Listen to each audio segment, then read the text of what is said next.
Family, it's 8 o'clock. You know what that means. It's time to talk. Here we are again with another episode. Big shout out to IMP. Thank you again for the gracious support and bringing us another time to talk season. So far, we've started off with a bang. We've had some amazing guests so far.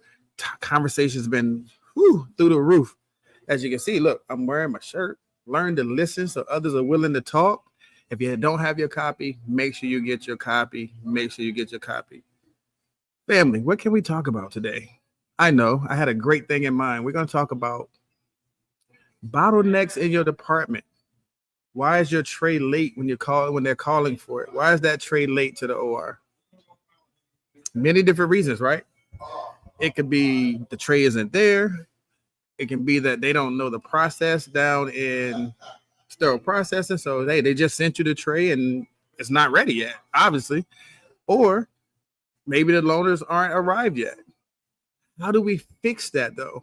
That's the key, is how do we fix these things when these things are happening? That's a great question. And I think if I had a crystal ball, I could probably just make it all go away. But obviously that's not the case. So is it processes we can do? Is it changes to SOPs? What does that look like? That is what we're here to talk about today. And how does that collaboration actually work? Hey, Kyrie, you know it's showtime. You know we're here. Kyrie checking in. The family's here. We're definitely excited about this season. And again, stay tuned toward the end of the show. Make sure you get your QR code. Make sure you go take the test and get your CE. Definitely get the CEU that's attached to this show. At the end of the show, the QR code will go up. Make sure you get the QR code, and then make sure we get you that CE. Angela, how are you? Thank you for being here again. Thank you for being here. But yeah, bottlenecks in SPD. We know that they come from all types of things, and it can be a result of a multitude of things. But how do we fix it? How do we actually get into that? That's what we're going to talk about. So I reached out, and I know that everybody was expecting Miss Sharon Juda. I just want to emergency came up, so I had to go back in my bag and say, like, who can I get to talk about this and bring some clarity to this situation? And one person came to mind, and I reached out. Then I reached out again. Then I reached out, and then finally she was like, "Yes, I'll do it." Hey, Shantae, how are you? And Miss Tandrea Hall wanted to lend her insight to this conversation, because if you've dealt with any kind of bottleneck, or you've dealt with those phone calls back to back from the OR, then in your mind you start thinking about, how can I avoid this happening? How can I put something in place that we don't have this? Is there a communication link that we can put together? Is there some kind of SOP, some kind of policy? What is the standard of workflow when these type of things happen?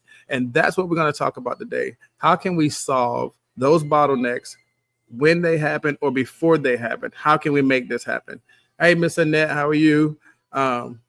But definitely, here we go. And family, can we do as we always do and give a warm welcome to the platform for Miss Tandrea Hall? Hello, everybody. She's in the building, in the flesh. What's going on? Look, you see the applause. We happy that you're here. We happy that you're here. I see you got your GSPA family in here. They already representing. So therefore, I understand that it's going to be one of those type of shows. You got support. Everybody's here. So let me ask you, for the people that don't know who you are, can you introduce yourself to the family? Absolutely. My name is Tandrea Hall. I am originally from Michigan, now reside in Georgia. Been here for 18 years, been in healthcare 20 plus years with a background of surge tech and sterile processing and endoscopy as well. Okay. So currently a supervisor at my current hospital. And / educator. Okay, flash the educator piece in there. Let's throw that in there. Yeah, throw that there. I see them saying GSPA. Are you involved with the local chapter as well? I am. So shout out to my GSPA team. Hey, everybody. And yes, I am the marketing director for events Okay. Yes. Please Wait. always check Okay, us. wait a minute. That means you were responsible for this cruise thing. Okay, I see what you did there. We promoting. Now we Okay, promote. okay. That comes from a group of everybody. Hey, just with that in mind, right?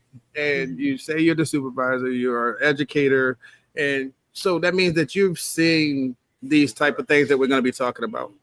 Bottlenecks in an SPD department. Oh yeah. Now, in no instance am I going to say a bottleneck is good. That means something that's usually went wrong. Now, Yes. we're going to talk about several different parts of that. In this first part, let's talk about the tray itself. Let's go when the tray itself is the OR is calling you, the tray is not where it's supposed to be. They're looking for it. That bottleneck right there. What causes that kind of confusion when you're looking for a tray and you don't know where it's at? Well, one of our biggest confusion that we had to get a handle on was the tray wasn't even labeled or it wasn't even flagged because we use a tag that says turnover. So Okay. that way they know it's a rapid turnover, it's a red tag, but it wasn't labeled. They didn't forgot to send it down. It's sitting up at the dumbwaiter Okay. waiting to be still come down. So everybody is running around trying to find that one tray. So that's one of the biggest issues that we had to address quickly. All right. And Okay. then we had to add some more communication behind it. So we made it where the charge nurse plus the team leads will contact the supervisor and say, hey, I'm sending this tray down right now and we need it as a turnover. So that way we're right there to help grab it and navigate it through so we can get it turned over as quickly as possible. All right, I want to talk about that, but let me give some shout outs. I seen Janine in the building. I saw Jeffrey come in. Shamir came in. Kamala's in. Look, the family is showing up for you. They want to hear what you have to say about this. So Trey is setting up by the dumbwaiter that hasn't been set down yet, but they're calling you downstairs looking for the tray. You said it wasn't tagged and those type of things. Is that a workflow issue? Is that a process change? What causes that particular part of this to be workflow stoppage? So I feel like it's a little bit of both. Okay. Process. Well, we had to put a process in place because this kept happening Okay. numerous times. So we had to come to agreement with the OR. What should we do and how should we handle this? And that's when we did come up with the tagging process. And then we took that step further with the direct contacts. Okay. So that way you have leader to leader communicating. So everybody knows exactly what's going to take place. So And then. But I saw something there that somebody said tracking system. Is tagging enough, or is the tracking system a tool that can be used in this situation as well? It is. We have a tracking system. However, if the OR don't have that tracking system to scan it to say they're scanning it down to us, then we don't know where it's at. So sometimes we have known, we've done this multiple times where some of us are just like, we're going to go check the dumbwaiter, and we'll go upstairs and push it down and let them know it was up here at the dumbwaiter. Somebody didn't push it down, and they're like, what? I'm like, it happens. Yeah, but, I see Angela says communication, inventory, all of those things play a part in this as well. So if they're tagging trays and you need it for a rapid turnover, but you're not notified of that, what do we do in that situation? Well, all hands on deck. And I mean literally all hands on deck because we got to find that tray fast. With especially the hospital I'm a trauma hospital, so we're constantly having to make sure we have eyes on certain trays. So now, is that a true issue? That did you know about the turnover, or is that one of those that in the moment they need it for another case, or this is not something that's planned? Because that's a different type of bottleneck. If we know and then it's not following the process versus, oh, he just decided he needed this tray again. Well, we have that all the time. I'm starting stuff. I know I'm starting stuff. I just want to make sure we're on the same page here. No. I've experienced both ends of that. So we have had things that have been just last minute. The doctor said, hey, he's going to use this tray on his next case, but they didn't communicate that. He might have said it in the room to them, but they did not communicate it to SPD. And it's been a case where the tray may have came down and we didn't know it was a turnover. We might have already started pre-cleaning it or cleaning it, or it's in the washer. Now we're like, okay, where did it go? And they were like, oh wait, is it in the washer? Did it come out the washer? Things like that. Let me just get to this for you. Janine says having the OR understand turnover times is a big part of the problem. SBD and or leadership communication is the key, and follow through is the door. So with that being said, if it wasn't communicated to you and then you find out after the fact, and then again, now it's in the washer, it's still at the dumbwaiter, are these process? And you said there's a process in place. Where does that breakdown come in at though? Because if everybody understands that it's a turnover, it's communicated or not communicated, but we have a process in place, what do we do for that? So sometimes I sense that the breakdown is the lack of urgency with the turnover of the room, where our SSTs who turn over the rooms for us, sometimes they might not understand the urgency. And they like, well, we broke the room down fast enough, but they didn't realize that tray needed to come down fast enough too. Right. So Shamir says that not enough inventory, and this can also come from unrealistic expectations. Now, with that being said, do they know what it takes to turn over a tray? Do they know what that time frame looks like? And what time frame do you give them when it comes to turning over a tray, that you're getting that phone call and the tray's still sitting at the dumbwaiter? It's funny you said that, because we had a nurse who blasted out to everybody, oh, and they said it's going to take 2.5 to 3 hours to turn it over. And we was like, who told you that? Really? And where they cleaning the tray at? So is that like to the like she said, to those unrealistic expectations? Are they thinking that processes just happen at the blink of an eye? Because I've had that situation as well. They'll send it down, and I get a phone call like 3 minutes later, like, is it ready yet? Is it ready yet? And you're like, wait, what? It's like, we just got it. Like, what is that about? They do feel like that. Miss Annette says, OR using the tracking system works wonders if you can get them to use it. If you can get them to use it, that is the key. Right. But we're going to talk about that right after this commercial. So we're going to talk about that tracking system in the OR and how it works if they use it. Okay. Trusted equipment, backed by service. Safer patient outcomes begin with the right equipment and the right partner behind it. That's why we created the MVP program, our commitment to being your most valuable partner in every procedure. When you start using IMP patient protective pads or SteriBump, our sterile surgical bump, you unlock more than just great products. You gain discounted repairs to keep costs down, free loaner equipment to keep you up and running, product discounts to maximize your investment, a 1-year new product warranty, and the exceptional service and support you've come to rely on, delivered by a team that's with you every step of the way. It's more than just a service plan. It's our commitment to stand behind you with best-in-class support, because reliable equipment means safer outcomes for your patients. That's the MVP standard. It's service when you need it, support that's seamless, and protection that's built in so you can focus on what matters most: patient safety. Talk to your IMP representative or visit impmedical.com/MVP to become an MVP today. Because when you invest in IMP, we invest in you. Family, you've seen it right there. IMP, the MVP program. If you don't know anything about it, definitely reach out to your rep and just think about it. We're talking about bottlenecks. How much can that save you if you were still rolling towels for those bumps, when you can go to a SteriBump and you can see the difference immediately? They're calling you for like, wait, we're still rolling towels. And I know people are saying that, like, they still roll towels. Yes, they still roll towels in certain hospitals. And definitely, if you need that IMP, reach out to them and let's talk about the MVP program. Tandria, right before that break, we were talking about the communication, or using the tracking system, and then realizing that the process isn't what they think it is. Now, let me ask you this question. What role does it actually mean? What role does communication between the OR and SBD actually play in creating that or relieving that bottleneck? Like, I know we talk about if we had tracking, or if we tag the tray, but how does that communication actually relieve those bottlenecks?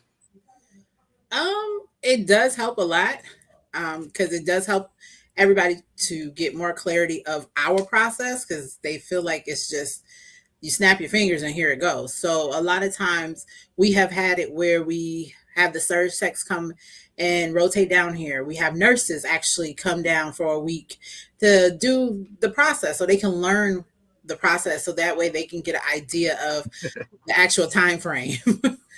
So it helps though to I started laughing communicate. because I see your people, they're chiming in here. Miss Annette typing faster than I can read. But she said that OR training in the SBS. I saw somebody say the surgical residency training in SBS, transparency with inventory and turnover times. And Angela actually says we give a turnover time of 3 to 4 hours. In best case scenarios, meaning nothing else aborts, nothing is missing, nothing is broken, that 3 to 4 hours might be realistic. Now, we know that they come out with, and I knock on wood because I don't have to do it, but they got one trays and all this other stuff that are out there that people rely on. Right. But is that 3 to 4 hours a reasonable time frame for a turnover when the OR is calling and calling and calling and sending people downstairs looking for trays and so on and so forth? It can be reasonable depending on your facility. Here, okay. No, it's not reasonable here. That is way too long for us. So we speed it, and you got to know your key people and where they sit and who's good at what. So if you have somebody that's over there and you got a lap tray that needs to be done quickly and they love doing the lap trays and know the lap tray, then that will be your key person that you're going to say, turn this over for me, so they can get it turned over as fast as possible. And then we get it ran on a cycle. But also we still constantly communicating with the OR to say, hey, where are you at in this case? Are you still bringing a patient in the room? Are you, have you guys already prepped the patient? Right. Where are we at? How long do we really got? I guess that goes back to that communication, right? Yes. But Jeffrey says education with all the stakeholders is a foundational component to help with understanding the processes at all healthcare facilities. So it's back to what we were talking about. And I think the piece that people don't realize from an OR perspective is that the decon process is still the decon process. However we look at it, like we can give them whatever time you want to give them, but that decon process is still going to be the decon process. And then, yes, they want you to try to cut corners, as they say. But if you're doing it right, there's no cutting corners, right? Exactly. So here we got Quantisha says it creates understanding of everyone's role in the periodic process, and it sets expectations, but also helps with that word that people hate to use, accountability. People hate to have that word in their vocabulary because, again, if that tray is still sitting at the dumbwaiter and it's a turnover, who dropped the ball there? Who dropped the ball? You know what I'm saying? So when we're talking about relieving bottlenecks, is that it is a complete team effort, because I can't be waiting on a tray. You don't send me a tray, but then you call me about a tray that I never received. Yep. Okay, there you go. That says accountability is our friend. So making sure people understand that part of the whole thing. Okay, see, I tell you, your team is on fire. They're here for you. Look at it. And that says you have to know what's in the trays. Can we open 2 other trays and recreate the tray? I think that's, again, Miss Annette, and I know that Tandrea can agree with me. Do we have techs that are comfortable suggesting that? Because we may, as a subject matter experts, we're supposed to know what's in trays. So when they're saying, hey, this tray, can we offer them 2 other trays? Can we offer them a different tray that has the instruments they need? And are they comfortable doing so? So with my staff here, that is one thing that we definitely promote. Okay. What exactly out of that tray that you need? And then we have availability with our tracking system to look at e-count sheets where we can pull them up and say, type it in, and it'll tell you exactly that item's in every single tray that it's in. And then you say, hey, I can send you this so you can have that item. Or you can also have something pill pack. If it's something just like one item, you can have it pill packed available. So that's always an option. So the question becomes, how do we get people comfortable in making that suggestion? Because that tech 1 may not know to do that versus your tech 3 or tech 4 that says, hey, I know that instrument. I know where it's at. How do we get people there? You have to get them to that point with their precepting. and build that confidence up so that they can speak to it. And I teach them all the time. My biggest thing is, this is your house. You don't let nobody come in your house and tell you how to run your house. So you got to make sure. I know that's right. So we gotta, and then somebody say it louder for the people in the back. Accountability. We screaming it out to the people in the back there. Now, in saying that, and people are looking for trays and stuff is everywhere. And I don't want to put nobody on the spot, and you don't have to say. But what's the craziest place that you found a tray where it wasn't supposed to be? In a doctor's office. Ooh. Okay. There's no way you're turning that over. It's not even in the hospital. How to get in your office, doctor? I was gonna take you to the floor. No, we gotta clean that and do. I only use one item. No, we need to clean that. Then I need to scan that out to you. that is very, very. That's a good one. That's a good one. I wasn't expecting that one. You're looking for the tray. I was searching for the tray, and it's all the way in the doctor's office. Yeah, that's deep. that's deep. Oh my goodness. That just happened last week. We were like, where's that tray at? Oh my gosh. I saw something there. I want to make sure I try to get everybody in the comments. SPS training in the OR, the nurses and the surgeons have to trust you. Now, is that one of those things where I heard you say something, you say you got to train them? That's what Shantae said, you got to train them that way. So in that, I heard you say you have the nurses and people that come down to SPS to train. Do you send texts to the OR to watch cases, learn, and y'all kind of try to build that collaboration? We definitely do that as well. And then also when they have tray issues, if I'm called to the room, I grab a tech to come with me. Come on, let's go see what the problem is. So that gives them the opportunity to see the case, see all the instruments open, and then to witness what the complaint is, and then how we're going to communicate and handle it. Oh my goodness. Okay, that's a good one though. Like you're taking the team so that they're part of the solution. They can see from the beginning what that issue is and how we're going to fix it. And Miss Annette said, or hoards their trays in the Omni cells from each other. I said, I know that one. I know that one. On that same token, and I know we're talking about just the misplacement of trays that cause the bottlenecks. What part does reps play in this as well? I want to make sure we are fair to everybody. I know that reps have to bring you trays in sometime. They'll say a tray is there that maybe not there, or they don't know their own inventory, or they didn't tell you about a turnover, they didn't tell you about a case, something wasn't labeled correctly, but somehow it's your fault.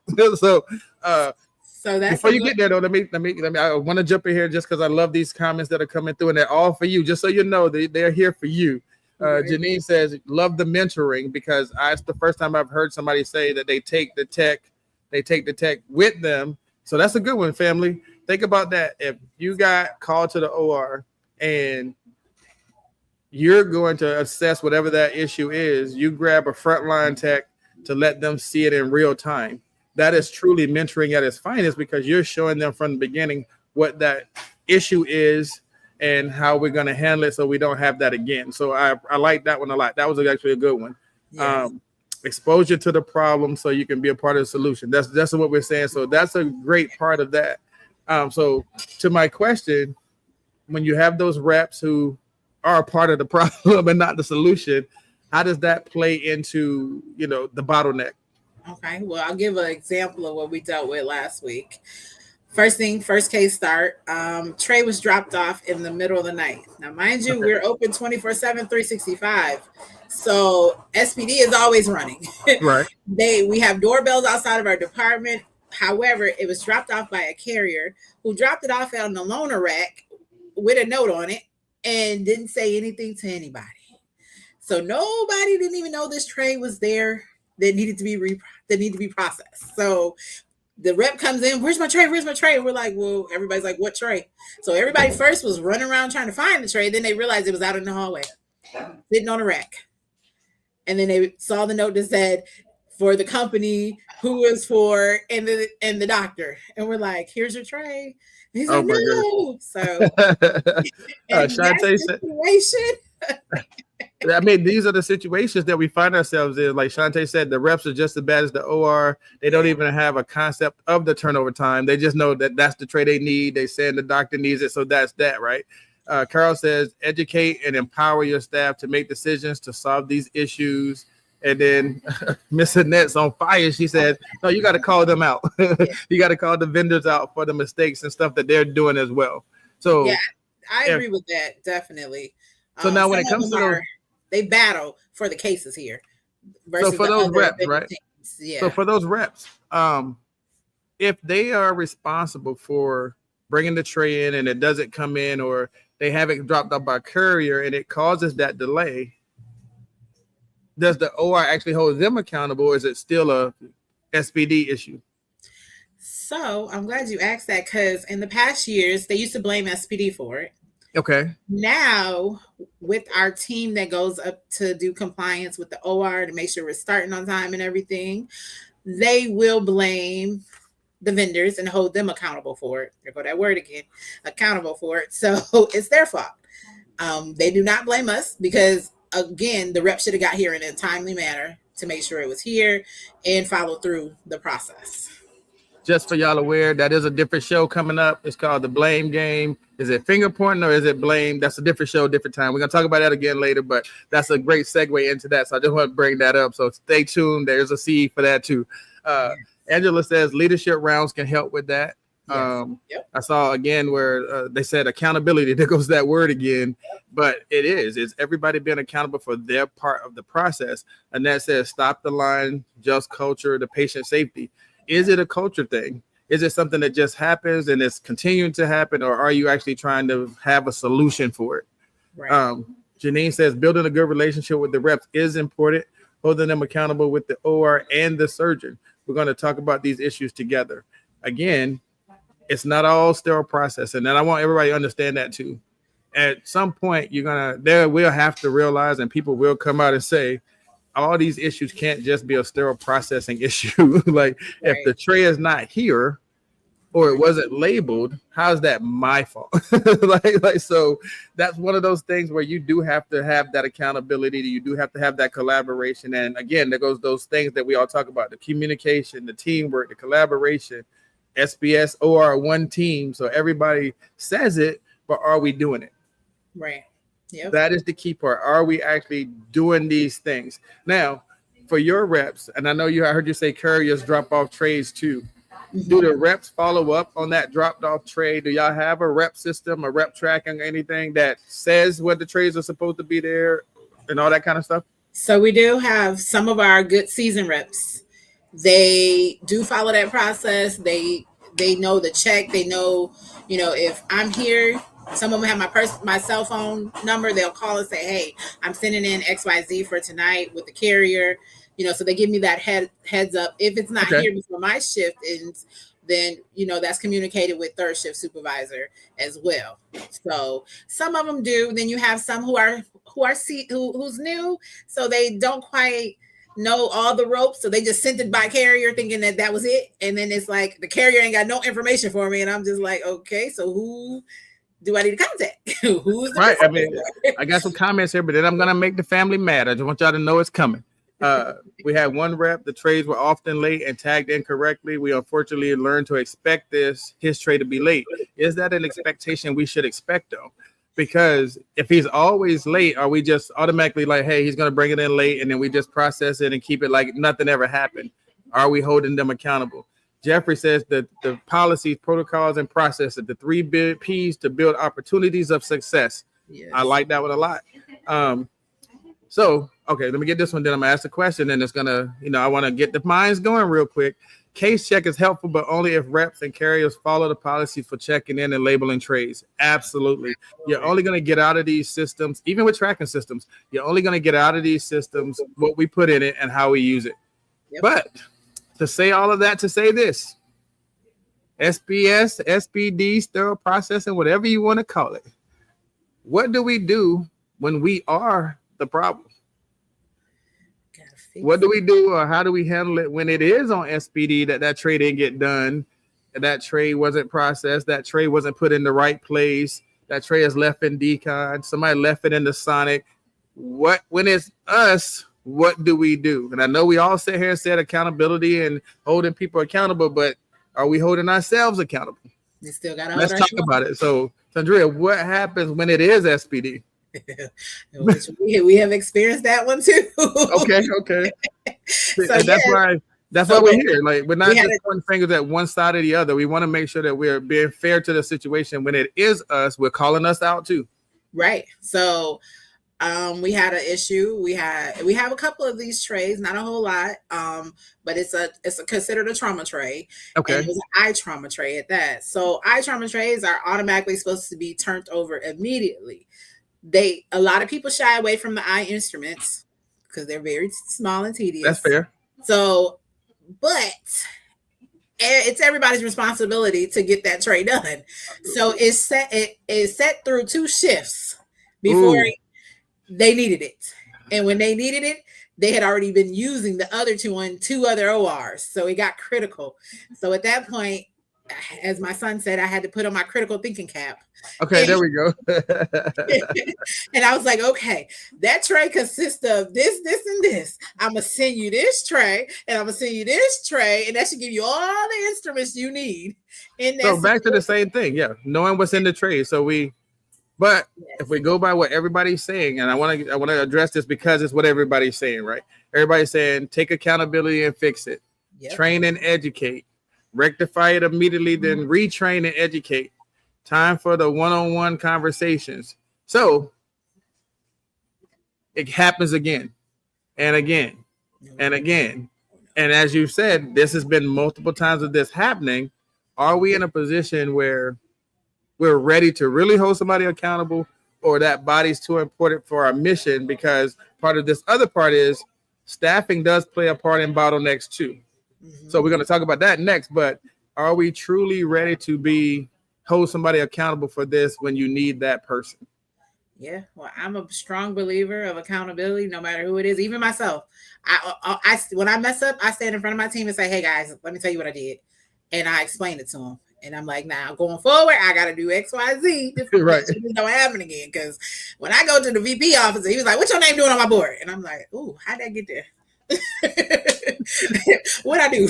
Hey, getting called to the carpet is not a fun thing, but so yeah, as we're talking about this, it is about our department accountability, and we want to talk a little bit more about that and what that looks like. But we're going to do that right after this commercial. All right. In a world overflowing with noise, are you truly being heard? Or better yet, are you truly listening? Kenneth Campbell, industry author and expert in sterilization, is back with his latest book, Learn to Listen, so others are willing to talk. This book isn't just about hearing words. It's about understanding, connecting, and building trust. Whether you're leading a team, navigating relationships, or simply striving for better conversations, these practical strategies will transform the way you communicate. Imagine a world where every conversation leads to deeper connections, resolved conflicts, and greater influence. It's possible when you learn to listen. Are you ready to elevate your communication and create meaningful relationships? Learn to listen, so others are willing to talk. Available now. I think I know that gentleman. I think I'm gonna have to buy that book. I think I know him. I think I met him at a conference or two, and I saw him signing some books for people. I think I'm gonna have to meet him in person. Okay. I'm just saying, learn to listen so others are willing to talk. If you don't have your copy, definitely pick up your copy, and we'll definitely see me out and about it. I'll definitely make sure it gets signed for you. Right before that, we were talking about holding SPS, SPD accountable for their part of the process, right? We do that. Somebody said like Angela just said, performance improvement plans. That PIP changes people's lives. You get put on a PIP, it will make you rethink everything, because at the end of the day, it is accountability again. Do you want to be put on a PIP? You never want one, but if you have to be, that means that we've occurred the same error, same defect a couple of times, and now we have to address it in real time. When it comes to that for you, and I heard you say that you're one of those accountability people. Jeff says, education is foundational. Opportunities are great for learning as well as teaching. Sometimes progressive discipline is also necessary. Say it again. Sometimes progressive discipline is also necessary. there are occasions when it's necessary. I believe in education first. However, there are times when you may be left with no other choice, because that comes back to Tandria. How many times do we have that conversation before you're willing to go into the progressive discipline? For me, 3 times is too many, truthfully, for me. But then I have to go ahead and I do a 90-day coaching session. So every 30 days for 90 days, we will meet and we will go over it to see if things have changed. Are you still making the same errors? Whatever the case may be, address if there's any new issues. And then at that point, maybe we need to take a step back, pull you out, and let's retrain you and see where the disconnect is. Is it truly like somebody just forgetting steps? Or, I get every great tech that's ever done this, including myself, has had a bad day. Mm-hmm. So is that the case of these bad days now have accumulated over time and now you're just slowly finding them? Or is it truly something that happens? Well, I think that's like a double-edged sword, because sometimes it could be a person who this is what they do and you just now catching it because they set in their ways. Okay. And then you do have some that truly, honestly, they just make mistakes here and there, but you don't want it to continue, because then it could, like it just said, it could affect the patient. I like that last one there. Somebody said patient care over a warm body any day, because that's where we get stuck in those, because that's the last part of this. What part of staffing plays a part in the bottlenecks? If you don't have enough staff to cover all your areas, how do you navigate those waters during the day when you have call outs, FMLA, you're already short staffed and all these other things happen? How do you navigate those challenges and still prioritize patient care? It's very hard. And we thank goodness for our director that's been here for a few years now. But when she came for her interview, she'll tell you it was over 400 to 500 trays on our shelf. And she was like, how are they doing surgery? And we looking like, right. They're doing it. But, it was bowel burdens. It was a lot going on, but it was because we were definitely understaffed. So the first thing she did when she came in was, let's get us some contract employees in here quickly so we can get staffed up. You got to have staff to push out the work. That was the first thing we did. And it showed quickly as soon as we did that. Here we go. They said not just staffing, but well-trained staff. Trained staff, yes. I saw somebody say willful disregard. Like, you're just putting up trays now at this point. You don't even care what they don't even care, because you're just doing it because they know you can't get rid of you. You're just still going through the motions. But in that, even though like to that communication, that one about the trained staff, having somebody that's trained and not just having that body, like, absolutely. How do you, again, these are all navigating pieces of that bottleneck. We have a department that are on, say, new people. You were short staffed, you hired some people, they fresh out of school, they this, that, and the third. We can't hold them to the same accountability level of the seasoned tech, right? Nope, you sure cannot. And truthfully, that's the same with some of the contract employees, because some of them come straight out of school and take a contract. And then you're thinking because they're contracted, you might be well diverse. You should have, this experience until you get to know them a little bit. And then you're like, wait a minute. You just graduated. Hold on now. Let me give you this minor tray. But how do we handle that? Because we talked about this on the last episode. Is like, you're getting these trained people and you're thinking that, hey, they got years of experience. They're in here. They're travelers. They're doing this. And then come to find out, anybody can mark all fives on their experience, on their what they got their sheet. That when you say what you can do, I can mark all fives because I think I'm great. Yep. I just learned it in school, but I still think I'm great. And then I get to you and you're like, hey, we're a trauma center, we're go. And I'm like, I don't know how to do that tray. Yep. So we still have to train. We still train everybody. Everybody still go through training. My preceptor is there daily. And when he's not on that floor, I'm on the floor. So of course, when I'm on that floor, they're like, but right. But I'm there to help, to train them, to help better understand. You might not be good at doing these vascular trays. Okay, well, let's have you do these, because I noticed you can do these cranies a little bit quicker than you can do the vascular. I tried to find people's strength and then make sure they can go ahead and master that so you can get your speed and you're comfortable in the facility since you're new. And then we'll keep gradually moving on to something else. Yeah, I got a bunch of comments here I want to go over just for you. I see all of, okay, so we're going to start here. It says, not all travelers are cut from the same cloth. Look, I just didn't even know they were hiring travelers right out of school. So I must have been out of the game for a minute. It must have changed up something. Janine says, I love doing quarterly tune-ups to help fight the drifting processes. And that is a great one. Trainers on every shift, continuous learning. Because I'm trying, fresh out of school actually makes more of a demand on your trained staff, so they don't actually impact volume immediately. Very true. Like they're like, just because they are trained, they're coming here fresh out of school and they say they know what they're doing. Ooh, I can see where that could bottleneck a lot of stuff, because you're looking for them to be doing these type of trades and keeping it pushing, and they're like, let me get that little light camera right over there. We're gonna do the stuff we know, and it happens. And that's the problem, is that again, it happens. But why have, that's a different show, different time, but I'm gonna get your take on it. Why are we there that a person fresh out of school can join an agency and we think that's okay? This is a bonus question. It had nothing to do with what we're talking about, but because it came up, I want to talk about it real quick. I feel like they should have some type of experience, but I get it. We all had to start somewhere. And it's hard because some people don't be wanting to give those people chances that's fresh out of school. And it's just because you don't, some people don't have the patience, and they're like, oh, we're going to have to put all this work into them. And it's like, wait a minute, you started, somebody put time and energy into you. So you got to take that step back and stay grounded and give people chances. But you got to, again, you got to get to know their strengths, and they're fresh out of school. Okay, well, we're going to start you, like I said, on cameras. We're going to start you on some minor stuff. You know, I'm not going to gradually give you a whole neuro tray and expect you to do 120 something instruments. No, that I'm not going to do. First off, I wouldn't allow you to do that. I wanted to, because I saw her there, she was going to talk bad about me, but Bright Star Apparel, if you don't know, check her out. She made this shirt for me, you know what I'm saying, the Bright Star Apparel. So if you have merchandise you need, you know, SBS week is coming up, Store Processor Week is coming up. If you need custom stuff for your departments, reach out to Bright Star Apparel, let her take care of you. And that says the work ethics.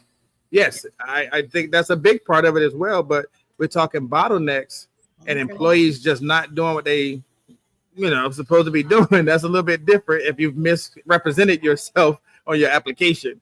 But that's a whole different kind of story right there. So agencies aren't doing their due diligence, and SPD leadership should interview their travelers as well. Y'all trying to start stuff. I'm not trying to stop the travelers' money, but that's why y'all need to be some experience. Y'all heard what we said. If you're paying a premium for the staff or traveler, then the traveler should be cross-trained and able to make an immediate impact, which is very true. And again, that would cause a bottleneck if you putting this person in decon and they've never seen some of these trades that's coming through decon, and then it could cause a whole different set of backups. And that's what we're going to talk about right after this. But we don't evaluate staff or travelers coming in our hospitals until they are already here, if the department leadership decides to keep them. Again, that does come into that.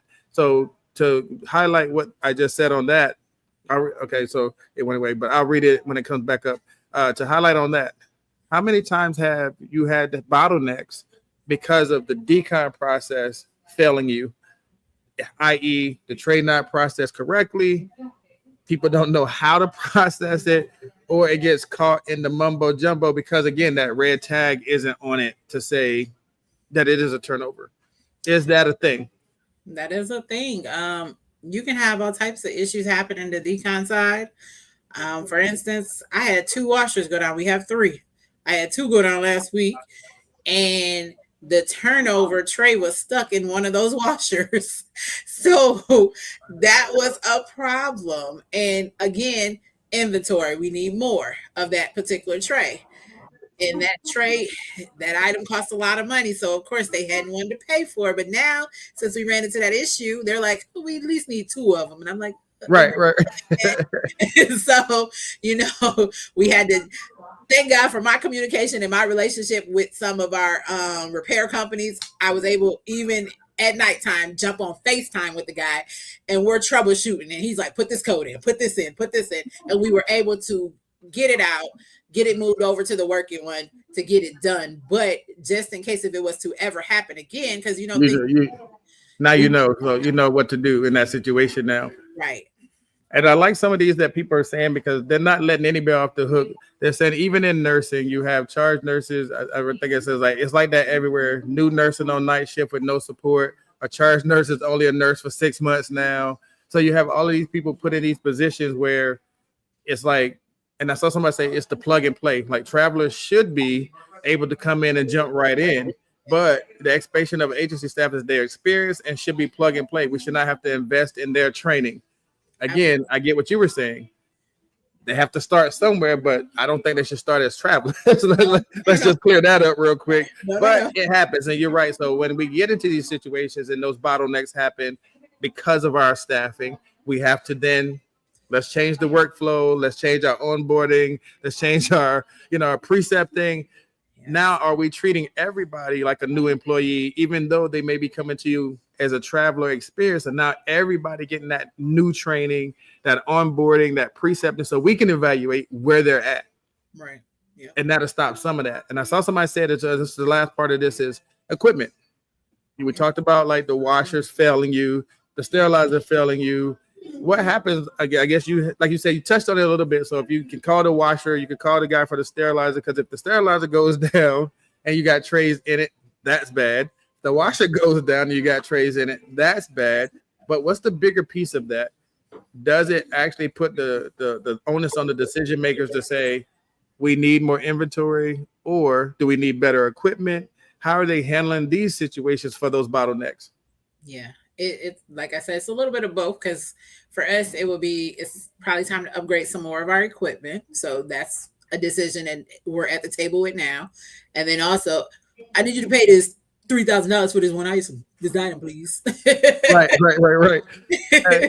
And then that, like Sharon says, desperation, it lends for very hasty decision making. Yes. Like, because when you're in a bad situation and you just say, like you said, she came in and said, hey, we need to get y'all some people in here so we can get our staffing up. Mm-hmm. You're not rushing, but at the same time, if you need bodies, you need bodies. Yeah. Are you really evaluating all of those travelers to what their qualifications and stuff are? Or why aren't we noticing, hey, wait, they just came out of a school. They don't got no experience, but they're a traveler. Do we even notice that part, or are we blinded to the fact that it's a traveler? Oh, trust me, I've noticed that. I'm reading them resumes. Sharon says, I don't think people realize all of this goes into where is my tray and why is it late? I don't think anybody thinks about that when they make that phone call. They don't think about what could have happened, what may be happening. It's just the fact that you didn't perform in that moment that they're looking for something. Yes. And that is where we get those bottlenecks. That's where we get the miscommunication. That's where we get that collaboration and teamwork falling apart, because to them, there's no reason you shouldn't have done it. They don't want to hear the excuses, as they call it. But I got a whole washer down. The tray stuck in the washer. Well, get it out. It's not that simple. The sterilizer aborted. Well, that's not our problem. They don't want to hear that things actually happen in sterile processing. And I think that's where some of this comes in too. But like you said, equipment failures, staffing challenges, no inventory, and then the unrealistic expectation of when that tray is supposed to be ready. Mm-hmm. Because to them, they can snap. You're supposed to snap your finger and it's ready. So I'm gonna know why you don't have your little bewitched nose twinkling and the tray's back to ready. I don't understand. They don't understand that. And then again, like you said, 3 to 4 hours for you is unreasonable because of the expectations put on your team. Right. Yep. So yes, again, all of these are family. This is where we're talking about. All of this goes into why that tray is not ready. We've talked about like failures. We've talked about the rep having a part in it. We've talked about our own staff having a part in it. We've talked about the OR having a part in it. But at the end of it all, I heard accountability. I heard communication. I heard teamwork. I heard collaboration. All these things that we should be doing on a daily basis go out the window when they don't get that tray in a timely fashion. Mm-hmm.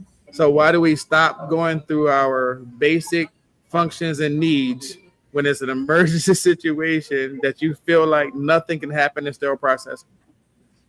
And this is the part of why my last show was important. What happens behind the racks? What happens because you don't know the processes, which means you don't know what happens down there. And that's where all of this stems from. You don't even know the workflow, the process, this, that, the third, and then you're holding me accountable for something that that ain't even my fault. Right. I saw Annette had a couple. She said strategic planning and budgeting always going to be one on the list. But we have to why we need something. Right. We can tell you all day long, hey, I've seen that we've had to turn over this trade 10 times in the last month. I think we need a new. No, it's not in the budget. What? like what? Like, okay, all right. But those are the type of conversations like people like you have to go have. When I was a director, I had to go have, and then you're getting that side eye like, well, why are you asking for more money for instruments? Like, we're doing fine. We're doing fine because we're making it work. But the one time it doesn't work, then what? So, and that also said tracking events with trays of equipment, reprocessing equipment, what purchases are priority. Again, it's all of those parts of sterile processing that people don't realize are important and are there to put them in a better situation. And that's where we get stuck at in these type of situations, which is why I asked originally, like, so what part of this is our fault versus everything happening around us that you can't control? Like, you can't control if the sterilizer is going to abort. You can't control if the washer goes down. Now, those staffing issues we can talk about. So we can talk about that, but that's a different conversation that seems like you got a nice handle on because you're doing all of the things to try to keep your staff involved in the not only the problem but the solution. The solution as well. Yeah. Unfortunately, no universal standard exists for competency. She finna start another conversation. I'm telling you, related to the travelers or new staff. You know what I'm saying? So yes, there are no universal education standards, but we're going to talk about that on a different show. What I need everybody to do right now is pull your phone out. If you're not on your phone watching this, pull your phone out so you can get ready to get the QR code so it can take you over to take the exam for right after this so that you can get the CE credit. And I want y'all to know, like, look, it's a lot of work that went into this. There's a nice certificate that gets printed out. So thank you in advance. I'm just letting y'all know we're adding value to what we're doing around here. I'm not just keeping y'all up late night for no reason. But yeah, scan the QR code. Make sure you get the QR code. Go there, take the exam, get your CE, and definitely, tell people about this because we're going on a different trajectory this season because we're trying to add more value to what's happening in our field. And this is one of those ways because y'all been rocking with your boy, your favorite uncle, cousin, and nephew. Y'all been rocking with me for 7 seasons now. And we tried to do something different and make this important for you as well as for us because we appreciate the effort that you go and you come out here and you share your comments, you share your stories. And it's very important for us that this is a thing. And I appreciate you all. So definitely scan your QR code, scan your QR code, scan your QR code. Tandria, I do this to everybody that's here. Then when they come here, and it's not putting you on the spot, but for those new techs, let me do this first because Annette been on fire, so I want to make sure I get her comments in here because she might come through the screen and be talking about me later. OR is the money maker. Sitting next to the ortho surgeon, SBS has to be at that table, and you're absolutely correct. You're absolutely correct. What is written on paper is not reflective of the actual skills. We're gonna talk. Hey, look. I tell you, when they give you that checklist and say 1 through 5, how do you rate yourself? Everybody marks a 5. I've never known nobody to give themselves a 1 or a 2. You know what I'm saying? I just know. She said I need to come on when we talk about water. That show's coming up. That's definitely coming up. So keep tuned.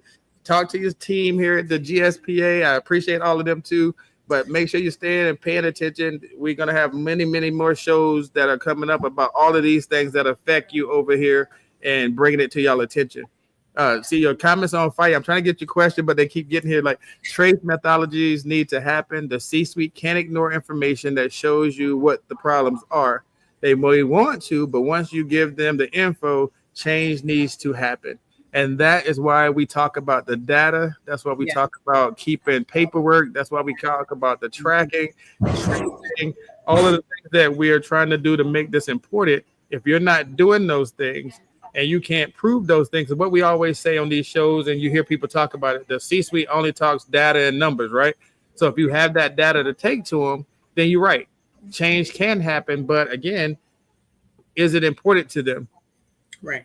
If you've already shown that, hey, we keep turning this tray over and we're having issues, and now we got equipment going down, but we need more inventory. Are they getting you more inventory and getting you new equipment? Or are they going to pick and choose? So what they do with the data is just as important as the data itself. So just making sure that we are on the same page there. So again, I appreciate everybody here. But for my question for Tandria, for the new tech, for the new techs coming into business, knowing that these things exist, knowing that they're taking these shortcuts and going to travelers and all that kind of stuff, what advice would you have for them going forward? Learn to listen. I like what you did there. That would be the first thing. You got to learn to listen and be willing to learn. Okay. Every day you're going to learn something different. For us who are seasoned, who've been doing this for a long time, we would still learn things new all the time.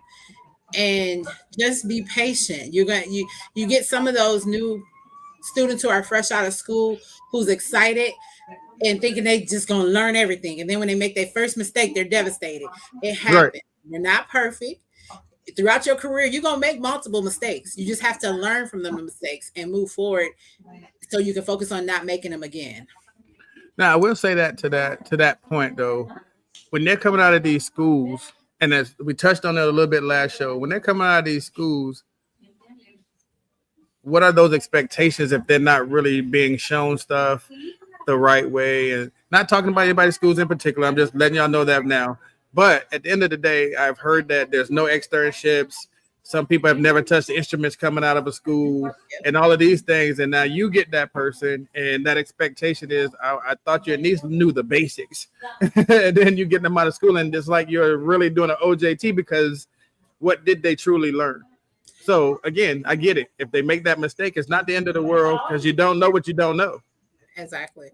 So that's a very good question. I actually have new hires now who are fresh out of school, and I was aware of them being fresh out of school when I offered them the job.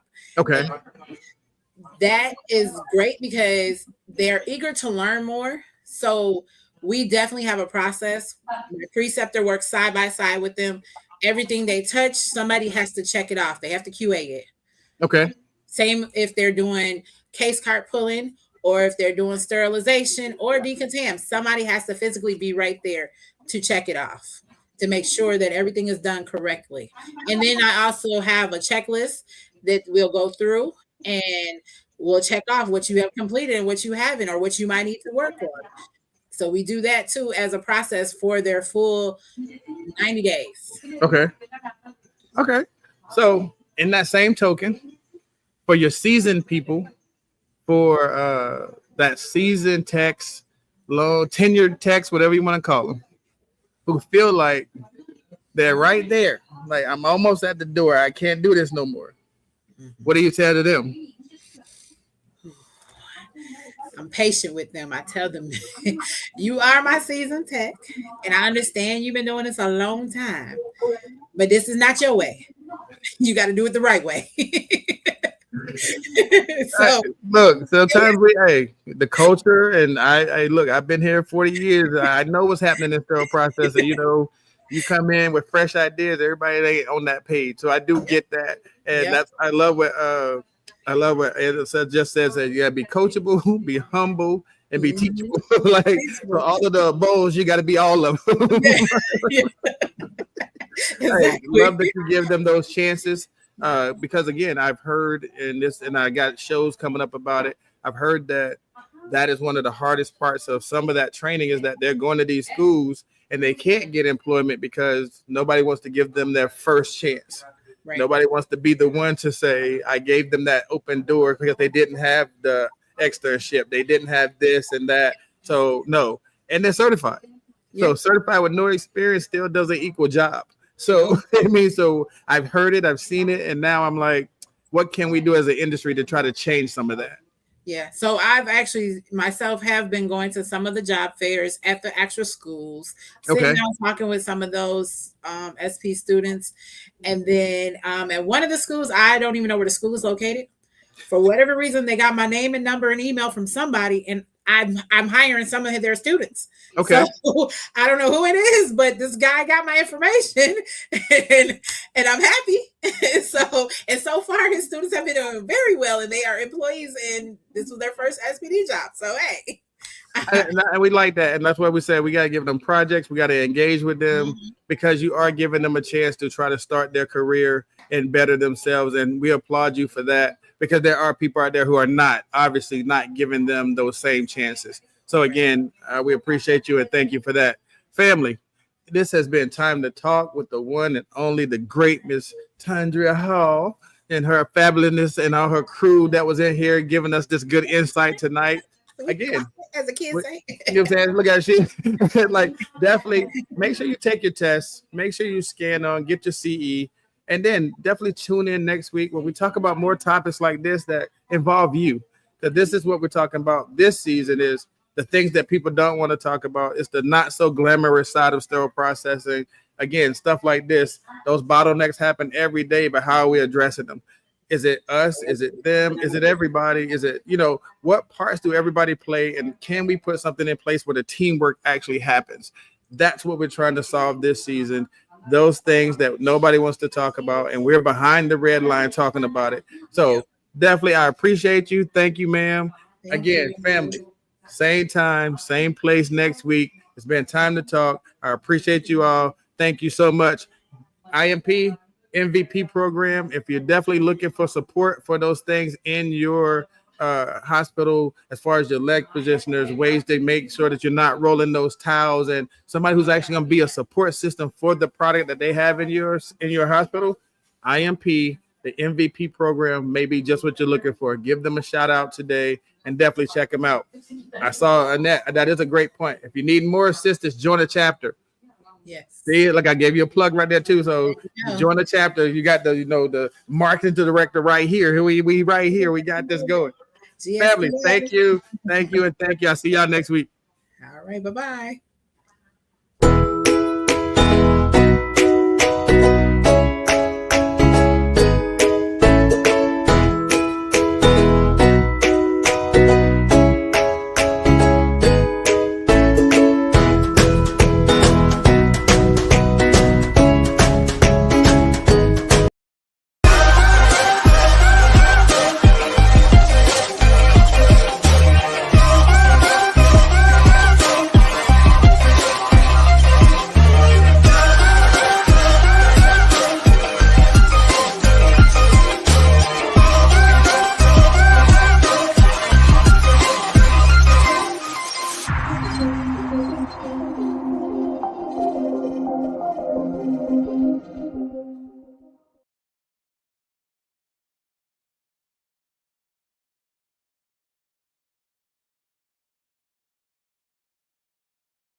All right.